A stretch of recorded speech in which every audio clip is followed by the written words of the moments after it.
O vento do outono, seco e cortante, soprava pelas ruas silenciosas da cidade de São Luís, onde as calçadas de pedra escura refletiam o crepúsculo como espelhos empoeirados.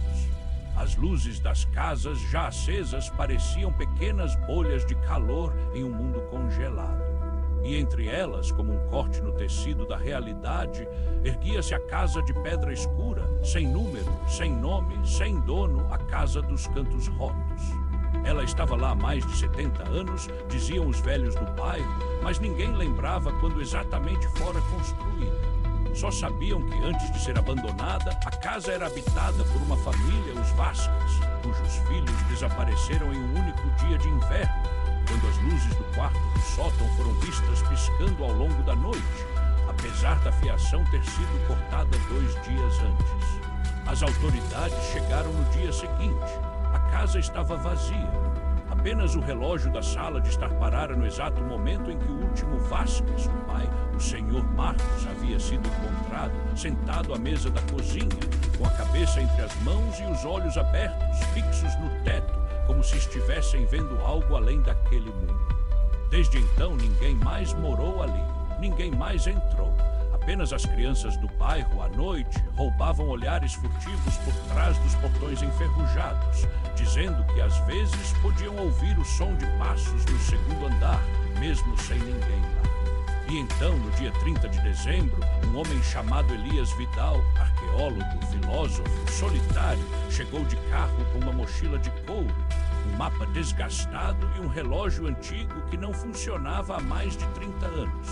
Ele não era da cidade, mas chegou com o nome de um antigo professor universitário que, anos antes, havia escrito sobre fenômenos temporais em estruturas abandonadas, sugerindo que certos locais, por razões ainda não compreendidas, pareciam capturar fragmentos do tempo, como câmaras de eco, e, em certas condições, podiam revelar o que foi esquecido, o que foi negado, o que foi enterrado.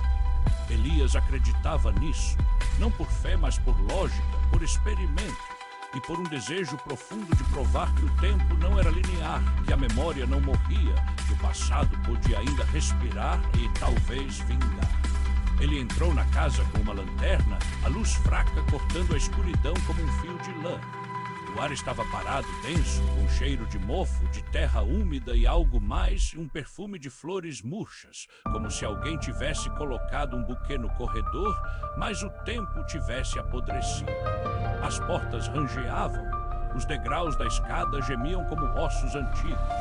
As paredes eram cobertas de rachaduras que pareciam desenhos, linhas que se entrelaçavam, formando símbolos que Elias não conseguia identificar, mas que, ao olhar por muito tempo, começavam a se mover, como se fossem escritos por mãos invisíveis. Ele foi até o salão principal, um cômodo grande, com um teto abobadado que se curvava como a boca de um monstro. Um relógio de parede de madeira escura estava preso à parede. O ponteiro dos segundos marcava 59 segundos, mas não se movia. O ponteiro dos minutos, no entanto, estava a 5 minutos do final. Elias sentiu um frio no estômago. Não era do vento, era do silêncio. Ele tirou o relógio antigo do bolso. O relógio de seu avô, que havia morrido em 1987. O relógio que nunca funcionara. Mas agora, ao colocá-lo sobre a mesa, o ponteiro dos segundos começou a se mover lentamente, como se acordasse. Ele olhou para o relógio da parede. Os segundos haviam parado, mas o relógio do avô, agora marcava 58 segundos. Elias sorriu, meio nervoso, meio fascinado. Talvez o lugar tivesse o poder de reativar o tempo. Talvez o relógio não fosse apenas um objeto, mas um receptor. Ele tirou um caderno de anotações e começou a escrever. Dia 30 de dezembro, 18h47. A casa respondeu ao meu relógio. O tempo não é linear aqui. Ele se curva, ele se recupera. Estou próximo. O que aconteceu aqui não foi um acidente. Foi um fechamento, uma tentativa de selar algo.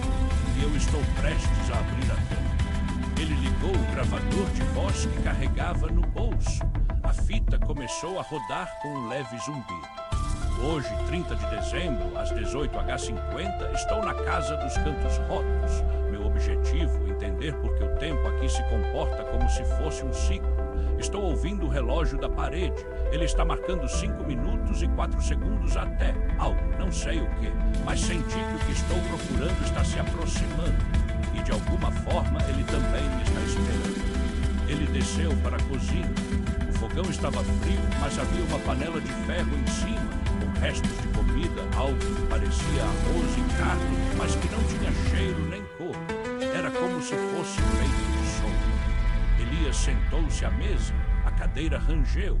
Ele olhou para o relógio do avô. Agora marcava 4 minutos e 59 segundos. De repente, o som de uma música veio do alto, um piano antigo, tocando uma melodia que ele não reconheceu, mas que lhe provocava dor no peito, como se já tivesse ouvido em algum sonho. A melodia era lenta, triste, com pausas longas, como se o piano fosse tocado por alguém que esquecia as notas entre um acorde e outro. Ele levantou-se, subiu a escada. No corredor do segundo andar havia um espelho quebrado. No centro, um fragmento ainda refletia. E dentro dele, Elias viu a si mesmo, mas não como era. Viu um homem mais velho, com os olhos fundos, as mãos trêmulas, olhando para ele com um misto de esperança e horror. Você não deveria estar aqui, disse a imagem no espelho. Elias engoliu em seco. E quem é você? Eu sou o que você vai se tornar, respondeu a imagem. E eu sei o que você vai encontrar. O som da música parou. O silêncio voltou mais pesado que antes. Elias pegou o gravador. Gravando agora, o espelho falou, não foi efeito de luz, foi voz e foi real. O que há nesta casa não é só memória, é consciência. Ele continuou andando. No fim do corredor havia uma porta fechada. Era de madeira escura, com um ferrolho de bronze quebrado. Ele empurrou. A porta abriu com um rangido longo, como se a madeira estivesse gritando. Dentro do cômodo, uma sala de estar. Uma única cadeira, um espelho redondo no chão e um relógio de pulso sobre a mesa, o mesmo modelo que o do avô de Elias. O relógio marcava 3 minutos e 33 segundos. Elias sentou-se. O ar estava mais quente. Ele sentia o cheiro de sangue, mas não era sangue. Era o cheiro de carne cozida em fogo lento, o cheiro que a mãe dele sempre deixava na cozinha quando fazia feijão com carne antes de morrer. Ele abriu o caderno e escreveu. Estou no cômodo onde o tempo parou. O relógio do avô marcou 2 minutos e 58 segundos. A casa está respirando. Há algo aqui que me conhece e que me espera. O gravador continuava ligado. Não sei por que estou aqui, disse Elias baixinho, mas sei que não sou o primeiro. Há uma contagem regressiva e ela não é da casa, é de mim. É o que eu venho buscando, o que me atraiu para este lugar. Meu avô morreu em 1987, mas deixou um diário. Dizia que ele vinha aqui com o pai quando era criança e o relógio parou. Os filhos da família desapareceram e a casa não era um lugar. Era uma porta que passa por ela e não volta. Ele pegou o diário do avô que estava dentro da mochila. As páginas estavam amareladas. Ele abriu o último trecho. A casa não é perigosa por si. É perigosa porque ela lembra. E o que ela lembra não morre. O que aconteceu aqui nos dias finais de dezembro não foi um acidente, foi uma escolha, um sacrifício. Meu pai, Marcos Vasquez, não matou os filhos. Ele os protegeu. Eles não desapareceram. Eles foram enviados para outro tempo, para outro lugar.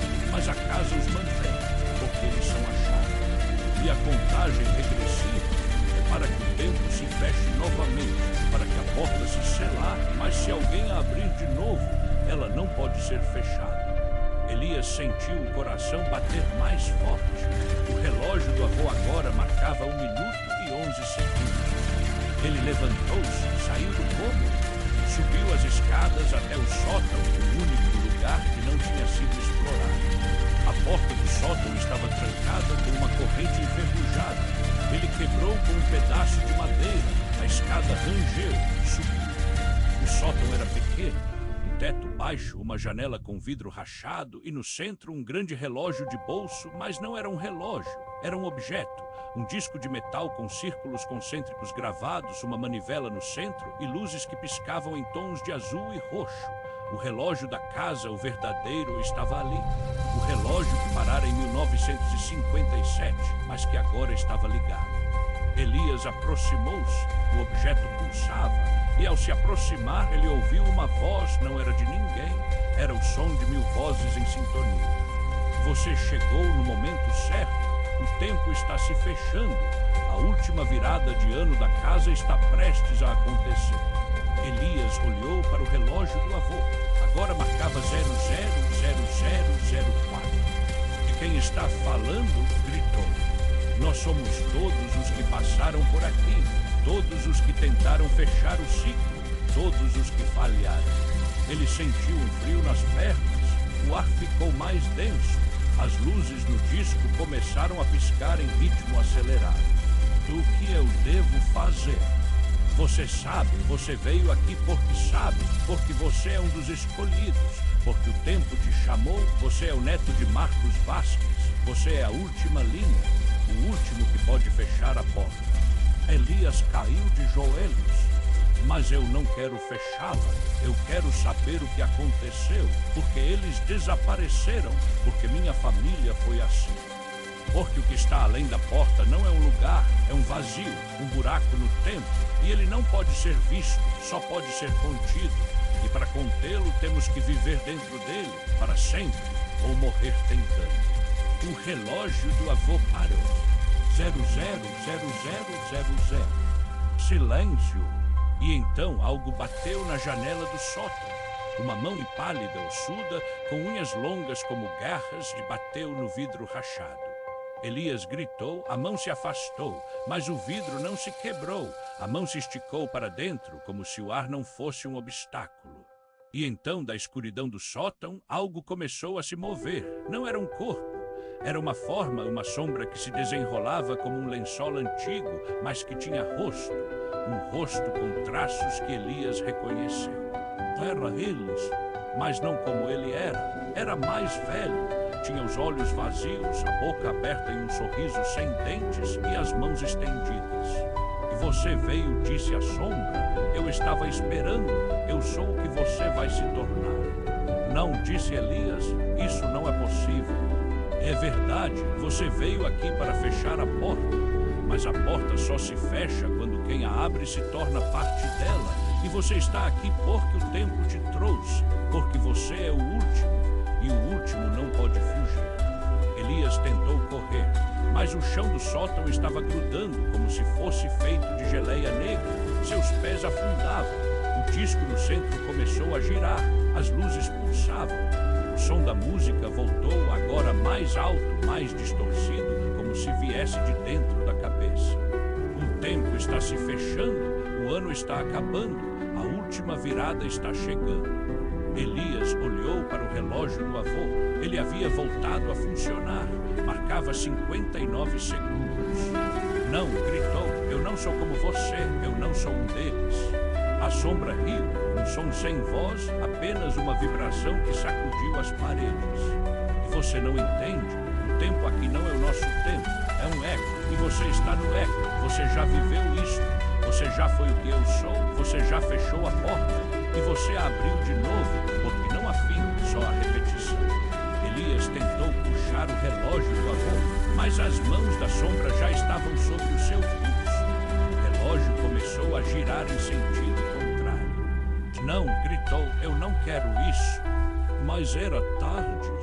O disco no centro começou a emitir um brilho azul intenso.